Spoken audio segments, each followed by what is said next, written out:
Rwanda, 1994. 800,000 people are killed in the space of 100 days.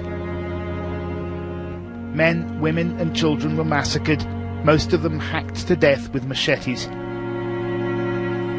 These are just a few of their faces.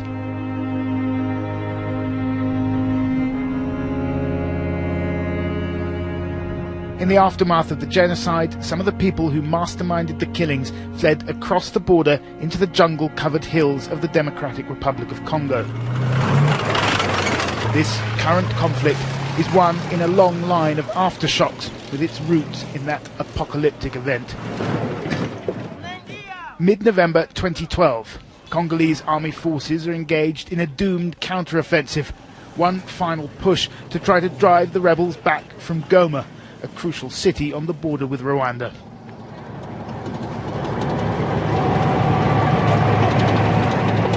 Alongside them, part of the largest United Nations force anywhere in the world. These men are tasked with an almost impossible job: to keep the peace in a region that has, for the past 2 decades, known little but war. Well, we can hear heavy shelling now on either side of this road, and the United Nations has deployed a spotter helicopter to try to find out what's going on. They're clearly worried about being surrounded by the rebels on 2 sides. Now, what had been a trickle of refugees has turned into a flood. These people are very, very attuned to conflict, and it doesn't take them long to decide to pick up their belongings and leave. Since 1998, an estimated 5 million people have lost their lives here in a conflict that has become known as the Great African War. It involved at least 6 other regional countries. It was supposed to have ended 4 years ago. Now it's started again. The UN are just watching as people are being killed here. We are angry with them. They are supposed to be protecting us, but they do nothing as our blood is spilled here.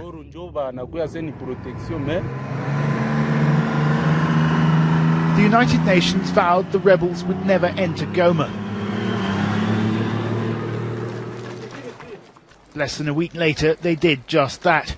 When the Congolese army melted away, the blue helmets, with their mandate to protect civilian life, could do little but watch as rebel forces took a victory lap around the city. What do you want now? Do you want to negotiate with the government? If the government wants to negotiate, then fine, this commander told me. But if they don't, then we'll fight on. The rebel movement, known as M23, consists mostly of mutineers from the regular Congolese army, which is notoriously ill-disciplined and ill-equipped. The fact that they managed to take Goma with apparent ease is an embarrassment to the United Nations and also a cause for suspicion. Did you see direct support from Rwandan forces during this final assault on Goma? I have no evidence to support that, but it surprises me as to in about 4 to 6 months how have they built up this capacity. The lush green hills of the eastern Congo conceal fabulous wealth. Buried beneath the landscape are vast stores of gold, tin and coltan used to make mobile phones. Control over the trade in these lucrative metals is one of the principal factors fueling this conflict. Rwanda, and to a lesser extent Uganda, are accused of backing M23. A detailed UN report published earlier this month accuses Rwanda in particular of helping the rebels to recruit soldiers and of providing them with intelligence, ammunition and weapons in violation of a UN arms embargo. The report accuses M23 of war crimes, including rape, the summary execution of prisoners and recruiting child soldiers. The rebels deny the charges, and the governments of Uganda and Rwanda deny supporting them.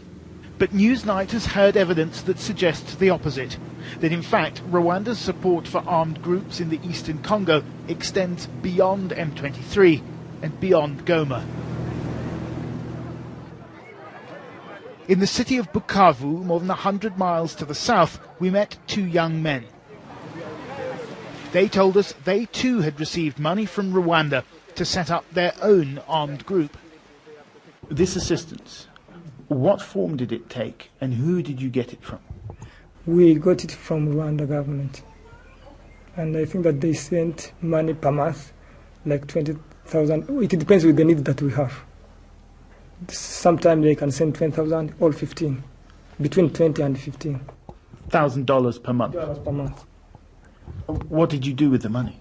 We used to buy clothes because we had no clothes, uniforms like that, and food.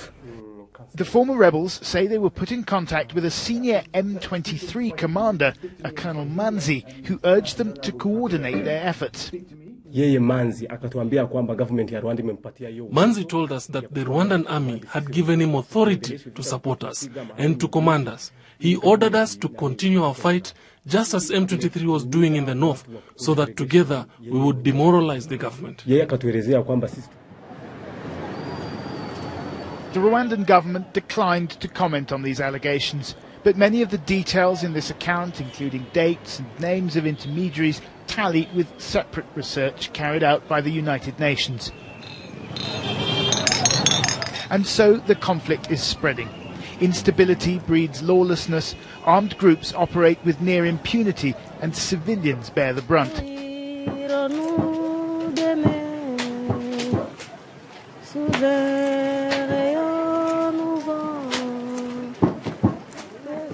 At this hospital, they say instances of rape are on the rise.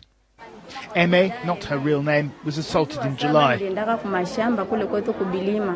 I was on my way to the farm and I saw two young men. One had a gun and was wearing a military uniform.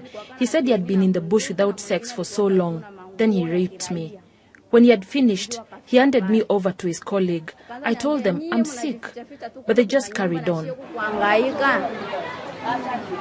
Some of the victims here are as young as 6 years old. A woman in her 70s was also recently brought in. One of them told us, "We're all afraid." Since July, she said, the rapes have started again. One observer described this battle between the loyalist army and the rebels as a state security apparatus that's busy cannibalizing itself. It's certainly a fight in which most ordinary people see a threat from both sides, neither side representing their interests. And it's all happening in a country of extreme poverty, of crumbling or non-existent infrastructure, a place of chaos to which the writ of Kinshasa, the distant capital, barely extends. It's all very, very different from Rwanda. Just a couple of 100 meters down the road there, Congo's much, much smaller, but also much more powerful neighbor.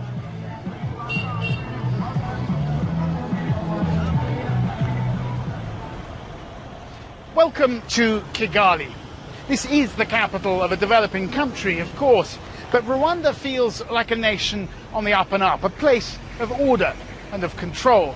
Kigali certainly is a city where the roads are good, other infrastructure is improving, and things in general work.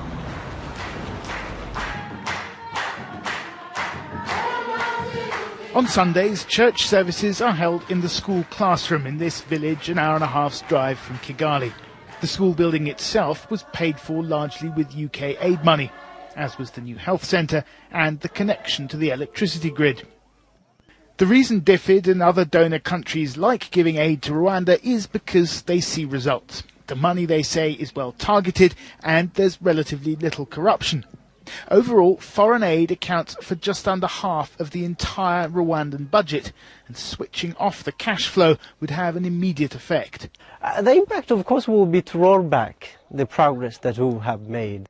These very poor you're seeing down here will not be accessing the same services they've been accessing, and that will have a adverse impact on their livelihoods.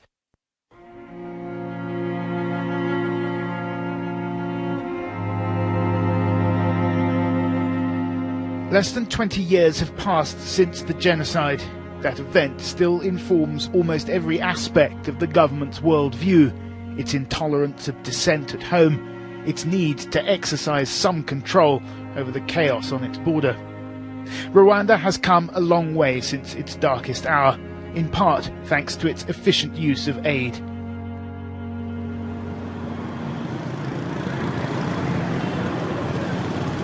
DFID gives £37 million a year directly to the Rwandan government. Kigali is free to spend that money however it chooses. Privately, officials admit they cannot be 100% sure that none of that money is going to fund the rebellion in neighbouring Congo. On the outskirts of Goma, rebel forces and UN peacekeepers now share the streets. It's an uneasy coexistence. Meanwhile, hundreds of thousands of people have been forced to flee their homes. Proponents of aid believe that cutting off the money to Rwanda would do little to improve the situation in the Democratic Republic of Congo. But DFID also supports the Congolese government with millions of pounds a year, making it hard to avoid the conclusion that the UK could be funding both sides in an increasingly bloody conflict.